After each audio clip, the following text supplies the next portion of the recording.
ಆತ್ಮೀಯ ವೀಕ್ಷಕರೇ, Royson creations YouTube ಚಾನಲ್ಗೆ ನಿಮಗೆ ಸ್ವಾಗತ. ಇಂದಿನ ಈ ವಿಡಿಯೋದಲ್ಲಿ 9ನೇ ತರಗತಿಯ ತೃತೀಯ ಭಾಷೆ ಹಿಂದಿ ವಿಷಯದ ಸಂಕಲನಾತ್ಮಕ ಮೌಲ್ಯಮಾಪನ 2 ಅಂದರೆ ನಾಳೆ ನಡೆಯಲಿರುವಂತಹ ತೃತೀಯ ಭಾಷೆ ಹಿಂದಿ ವಿಷಯದ ಪ್ರಶ್ನೆ ಪತ್ರಿಕೆಯನ್ನು ನಿಮ್ಮ ಜೊತೆ ಶೇರ್ ಮಾಡ್ತಾ ಇದ್ದೀನಿ. ಮಕ್ಕಳ, ಯಾರೆಲ್ಲ ಮೊದಲ ಬಾರಿ ನಮ್ಮ ಚಾನಲ್ ನೋಡ್ತಾ ಇದ್ದೀರಾ ಸಬ್ಸ್ಕ್ರೈಬ್ ಮಾಡಿ ಹಾಗೂ ನಿಮ್ಮ ಫ್ರೆಂಡ್ಸಿಗೆ ಶೇರ್ ಮಾಡಿ. ಸೊ ಈ ಒಂದು ಮಾಡೆಲ್ ಕ್ವಶನ್ ಪೇಪರ್ಸ್ ನಿಮಗೆ ಯೂಸ್ಫುಲ್ ಆಗುತ್ತೆ ಮಕ್ಕಳ. ಸೊ ವಿಡಿಯೋನ ಸಂಪೂರ್ಣವಾಗಿ ನೋಡಿ ಅದರ ಉಪಯೋಗವನ್ನು ಪಡೆದುಕೊಳ್ಳಿ. सो ಒಟ್ಟಾರೆ 80 अंकಗಳಿಗೆ एग्जाम ನಡೆಯುವಂತದ್ದು. सो फर्स्ट में निम्नलिखित प्रश्नों के लिए 4 विकल्प दिया गया है. उन जिनमें से एकमात्र विकल्प सही है. सही विकल्प चुनकर लिखिए. सो ಇಲ್ಲಿ 8 क्वेश्चंस ಇರ್ತದೆ. फर्स्ट क्वेश्चन, लेखक शब्द का स्त्रीलिंग रूप है. सो कवयित्री, लेखिका, अभिनेत्री, गायिका. सो ಇಲ್ಲಿ ಕರೆಕ್ಟ್ ಆಗಿರುವಂತದ್ದು ಲೇಖಕ ಶಬ್ದದ ಸ್ತ್ರೀಲಿಂಗ ರೂಪ ಯಾವುದಾಗ್ತದೆ ಅಂದರೆ ಲೇಖಿಕಾ ಆಗ್ತದೆ. ಹಾಗಾಗಿ option A is the right answer. Next second question, ನಿಮ್ನಲಿಖಿತೋ ಮೇ ಬಹುವಚನ ಹೈ. ಸೊ ಕೊಟ್ಟಿರೋದ್ರಲ್ಲಿ ಬಹುವಚನ ಯಾವುದು ಅಂತ ಕೇಳಿದ್ರೆ ಮಕ್ಕಳ, ಸೊ ಕಹಾನಿಯ, ಪುಸ್ತಕ್, ಶಾಖಾ, ಸಡ್ಕ. ಸೊ ಹಾಗಾಗಿ ಕಹಾನಿಯ ಅನ್ನೋದು ಬಹುವಚನ ರೂಪ ಆಗಿರ್ತದೆ. ನೆಕ್ಸ್ಟ್ ಮೂರನೇ ಪ್ರಶ್ನೆ, ದೇಶ ಶಬ್ದ ಕ ವಿಲೋಮ್ ಶಬ್ದ ಹೈ. ಸೊ ದೇಶಿ, ವದೇಶಿ, ವಿದೇಶಿ, ವಿದೇಶ ಅಂತ ಹೇಳ್ಕೊಟ್ಟಿದ್ದಾರೆ. ಸೊ ಹಾಗಾಗಿ ಆಪ್ಷನ್ ಇ ನಲ್ಲಿರುವಂತಹ ವಿದೇಶ ರೈಟ್ ಆನ್ಸರ್. ನೆಕ್ಸ್ಟ್ 4ನೇ ಪ್ರಶ್ನೆ, ಪಾಸ್ ಕಾ ಪರ್ಯಾಯವಾಚಿ ಅಥವಾ ಸಮಾನಾರ್ಥಕ ಶಬ್ದ ಹೈ. ಸೊ ಪಾಸ್ ಅಂತ ಹೇಳಿದ್ರೆ ಹತ್ತಿರ. ಸೊ ಹಾಗಾಗಿ ಇಲ್ಲಿ ಕೊಟ್ಟಿರೋ ಅಂಥದ್ರಲ್ಲಿ ನಜ್ದೀಕ್, ದೂರ್, ಪಾಸ್, ಪಾವ್ ಅಂತ ಹೇಳಿ ಕೊಟ್ಟಿದ್ದಾರೆ ಮಕ್ಕಳ. ಸೊ ಹಾಗಾಗಿ ಪಾಸ್ ಹತ್ತಿರ ಅನ್ನೋದಕ್ಕೆ ಸರಿಯಾಗಿರುವಂಥ ಉತ್ತರ. ಸೊ ಅದು ಸಮಾನಾರ್ಥ, ಹತ್ತಿರ, ಸಮೀಪ ಅಂತ ಹೇಳಿನೂ ಸಹ ನಾವು ಬರಿಬೋದಾಗುತ್ತೆ. ಸೊ ಹಾಗಾಗಿ ನಜ್ದೀಕ್ ಬರುತ್ತೆ. 5ನೇ ಪ್ರಶ್ನೆ, ತುಮ್ ಕ್ಯಾ ಕರ್ ರಹೆ ಹೋ. ಸೊ ಇಸ್ಕಾ ಉಚಿತ್ ವಿರಾಮ್ ಚಿಹ್ನೆ. ಸೊ ತುಮ್ ಕ್ಯಾ ಕರ್ ರಹೆ. ಸೊ ಇಲ್ಲಿ ಪ್ರಶ್ನೆಯನ್ನ ಕೇಳ್ತಿರುವಂಥದ್ದು. ಹಾಗಾಗಿ ಕೊಟ್ಟಿರೋದ್ರಲ್ಲಿ ಆಪ್ಷನ್ ಆ ನಲ್ಲಿರುವಂಥ ಪ್ರಶ್ನವಾಚಕ ಸರಿಯಾದ ಉತ್ತರ. ನೆಕ್ಸ್ಟ್ 6ನೇ ಪ್ರಶ್ನೆ, ದೇವಾಲಯ ಶಬ್ದ ಮೇ ಸಂಧಿ ಹೈ. ಸೊ ದೇವಾಲಯ, ಸೊ ದೇವ ಪ್ಲಸ್ ಆಲಯ. ಸೊ ಅದು ಸವರ್ಣ ದೀರ್ಘ ಸಂಧಿಗೆ ಬರುವಂತಹದ್ದು ಮಕ್ಕಳ. ಹಾಗಾಗಿ ದೀರ್ಘ ಸಂಧಿ is the right answer. Next 7ನೇ ಪ್ರಶ್ನೆ, ಇನ್ಮೇ ಪ್ರಥಮ ಪ್ರೇರಣಾರ್ಥಕ ಕ್ರಿಯೆ ರೂಪ ಹೈ. ಸೊ ಕೊಟ್ಟಿರೋದ್ರಲ್ಲಿ ಪ್ರಥಮ ಪ್ರೇರಣಾರ್ಥಕ ಕ್ರಿಯೆ ರೂಪವನ್ನು ಕೇಳಿದ್ದಾರೆ. ಸೊ ಇಲ್ಲಿ ಸುನಿ, ಸುನ್ವಾನ, ಸುನಾನ, ಸುನ್ ಅಂತ ಹೇಳಿ ಕೊಟ್ಟಿದ್ದಾರೆ. ಸೊ ಹಾಗಾಗಿ ಸುನಾನ ಇಸ್ ದ ಪ್ರಥಮ ಪ್ರೇರಣಾರ್ಥಕ ಕ್ರಿಯೆ ರೂಪ. Option E is the right answer. Next 8ನೇ ಪ್ರಶ್ನೆ, ದಶರಥ ಡ್ಯಾಶ್ ತೀನ್ ರಾನಿಯಾ ತಿ. ಸೊ रिक्त स्थान में उचित कारक होगा. ಸೊ ಇಲ್ಲಿ ಸರಿಯಾಗಿರುವಂತಹ ಕಾರಕವನ್ನು ನೀವು ಬರಿಬೇಕಾಗುತ್ತೆ ಮಕ್ಕಳ. ನೆಕ್ಸ್ಟ್ ಸೆಕೆಂಡ್ ಮೇನ್, प्रथम दो शब्द के संबंधित अनुरूपता के अनुरूप तीसरे शब्द के संबंधित अनुरूप शब्द लिखिए. मौसी, भीष्म, सहानी, गुलाब सिंह डैश, पानी, जल, वायु. ಸೊ ಅದು ಗಾಳಿ ಆಗಿರ್ತದೆ. ನೆಕ್ಸ್ಟ್ ರಾಜಸ್ಥಾನ, ರೇತ್ಕ ಪ್ರದೇಶ, ಮೇಘಾಲಯ ಡ್ಯಾಶ್, ಚಾರ್ ಪಥ, ಚತುಷ್ಪಥ, ಚಾರ್ ರಾಗ್. ಸೊ ಅದಕ್ಕೆ ಏನು ಕರೆಕ್ಟ್ ಆಗಿರೋ ಆನ್ಸರ್ಸ್ ಅನ್ನ ನೀವು ಬರಿಬೇಕಾಗುತ್ತೆ. ನೆಕ್ಸ್ಟ್ ಥರ್ಡ್ में निम्नलिखित प्रश्नों के उत्तर एक एक वाक्य में लिखिए. 13ನೇ ಪ್ರಶ್ನೆ, दिल में आग दबाकर का मतलब क्या है. 14ನೇದು ವಿವೇಕಾನಂದ अमेरिका कब गए. 15ನೇ ಪ್ರಶ್ನೆ, बच्चों को सड़क पर जाकर वहाँ नहीं करना है. 16ನೇದು मौसी की बिना सारा ಮೊಹಲ್ಲಾ ಕೈಸೆ ಲಗ್ತಾ ಹೈ. ಸೊ ಇದಿಷ್ಟು ಒನ್ ವರ್ಡ್ ಆನ್ಸರ್ಸ್ ಅಲ್ಲಿ ಕೇಳಿರುವಂತಹ ಪ್ರಶ್ನೆಗಳು ಮಕ್ಕಳ. ನಿಮ್ಮ ಬುಕ್ಕಲ್ಲಿ ಮಾರ್ಕನ್ನು ಮಾಡಿಕೊಂಡು ಪ್ರಾಕ್ಟೀಸನ್ನು ಮಾಡ್ಕೊಳ್ಳಿ. ನೆಕ್ಸ್ಟ್ 4th में निम्नलिखित प्रश्नों के उत्तर 2-3 वाक्य में लिखिए. 2-3 ವಾಕ್ಯಗಳಲ್ಲಿ ಬರೀಲಿಕ್ಕೆ ಹೇಳಿದ್ದಾರೆ ಮಕ್ಕಳ.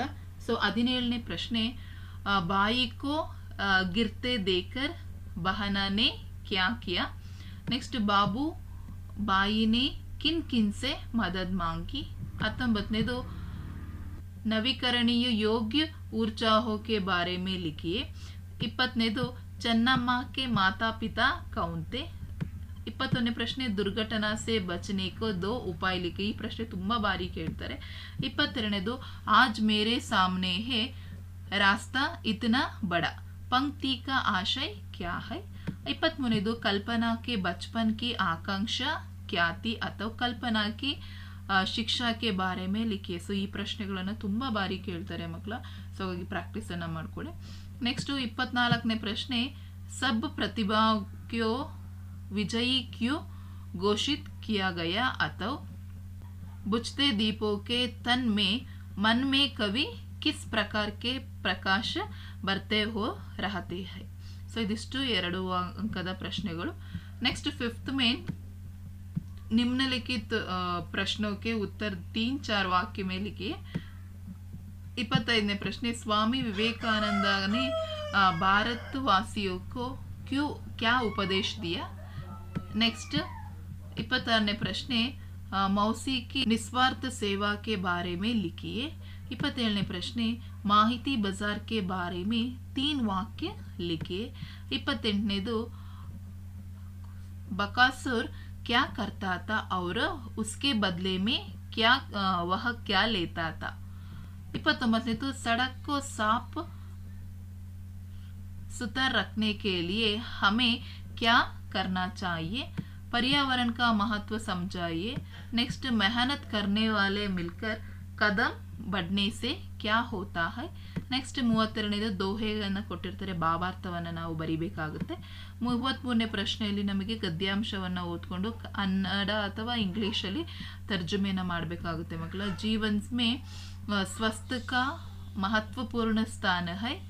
सेहत को बनाए रखने के लिए कई लोग बहुत पैसे खर्च करते हैं. सेहत को स्वस्थ रखने के लिए खेलो कूद स्वस्थ रहो इस सूत्र का अपनाइए. नेक्स्ट 6th में निम्नलिखित प्रश्नों के उत्तर 5-6 वाक्य में लिखिए. ಸೊ ಇಲ್ಲಿ ನಮಗೆ 4 ಅಂಕಕ್ಕೆ 2 ಪ್ರಶ್ನೆಗಳು ಇರ್ತದೆ ಮಕ್ಕಳ. 34ನೇ ಪ್ರಶ್ನೆ खेलों का महत्व पर प्रकाश डालिए अथवा खेलों की प्रकार के बारे में लिखिए. ಸೊ 35 ಕವಿತಾಂಶ ಪೂರ್ಣ कीजिए. ಸೊ ಇಲ್ಲಿ ಒಂದೇ ಪೋಯಮ್ ಇರ್ತದೆ ಮಕ್ಕಳ, ಅದನ್ನು ಪ್ರಾಕ್ಟೀಸ್ ಅನ್ನ ಮಾಡ್ಕೊಳ್ಳಿ. ಅಂಡ್ ನೆಕ್ಸ್ಟ್ 36ನೇ ಪ್ರಶ್ನೆ अपठित गद्यांश पढ़कर दिए गए प्रश्नों के उत्तर लिखिए. ಸೊ ಇಲ್ಲಿ ನಮಗೆ ಪ್ರಶ್ನೆ ಒಂದು ಪ್ಯಾಸೇಜ್ ಕೊಟ್ಟಿರ್ತಾರೆ ಮಕ್ಕಳ, ಅದನ್ನು ಓದ್ಕೊಂಡು ಈಸಿಯಾಗಿ ನೀವು ಇಲ್ಲಿ ಆನ್ಸರ್ ಮಾಡ್ಬೋದು. ಸೊ ಒಂದ್ಸರಿ ವಿಡಿಯೋನ ಪಾಸ್ ಮಾಡಿಕೊಂಡು ನೀವು ಪ್ರಶ್ನೆಯನ್ನು ಓದ್ಕೊಳ್ಳಿ. ಆನ್ಸರ್ ಹೇಗೆ ಮಾಡಬೇಕು ಅಂತ ನಿಮಗೊಂದು ಐಡಿಯಾ ಸಿಗುತ್ತೆ. ಪ್ಯಾಸೇಜನ್ನು ಅರ್ಥ ಮಾಡ್ಕೊಂಡು ಓದ್ಕೊಳ್ಳಿ ಮಕ್ಕಳ. ಆ್ಯಂಡ್ ನೆಕ್ಸ್ಟ್ 37ನೇ ಪ್ರಶ್ನೆ ನಿಮಗಿಲ್ಲಿ ನಿಬಂಧ ಇರ್ತದೆ. ಸೊ ಇಲ್ಲಿ पर्यावरण की रक्षा, खेलों की महत्व, कंप्यूटर. ಸೊ ಹೆಚ್ಚಾಗಿ ನಿಮಗೆ पर्यावरण की रक्षा ಮತ್ತು खेलों के महत्व ಅಂತ ತುಂಬ ಬಾರಿ ಕೇಳ್ತಿದ್ದಾರೆ.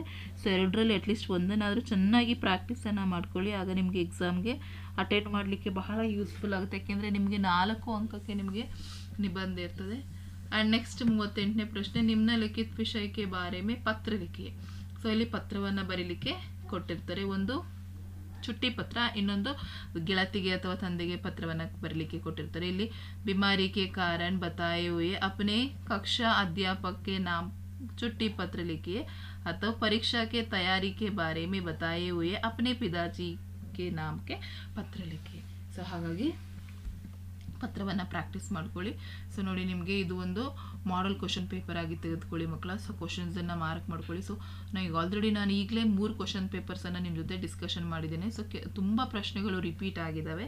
ಹಾಗಾಗಿ ಮಾರ್ಕ್ ಮಾಡಿಕೊಂಡು ಪ್ರಾಕ್ಟೀಸ್ ಮಾಡಿಕೊಂಡು ನಾಳೆ ಎಕ್ಸಾಮಲ್ಲಿ ಒಳ್ಳೆಯ ಅಂಕಗಳನ್ನು ತೆಗೆದುಕೊಂಡು 10th ಪ್ರಮೋಟ್ ಆಗಿ ಅಂತ ಹೇಳ್ತಾ ಆಲ್ ದ ಬೆಸ್ಟ್ ಹೇಳ್ತಾ ಈ ವಿಡಿಯೋನ ಎಂಡ್ ಮಾಡ್ತಾ ಇದ್ದೀನಿ. ಹೆಚ್ಚಿನ ವಿಡಿಯೋಗಾಗಿ ರಾಯ್ಸನ್ ಕ್ರಿಯೇಷನ್ಸ್ ಯೂಟ್ಯೂಬ್ ಚಾನಲನ್ನು ಸಬ್ಸ್ಕ್ರೈಬ್ ಮಾಡಿ.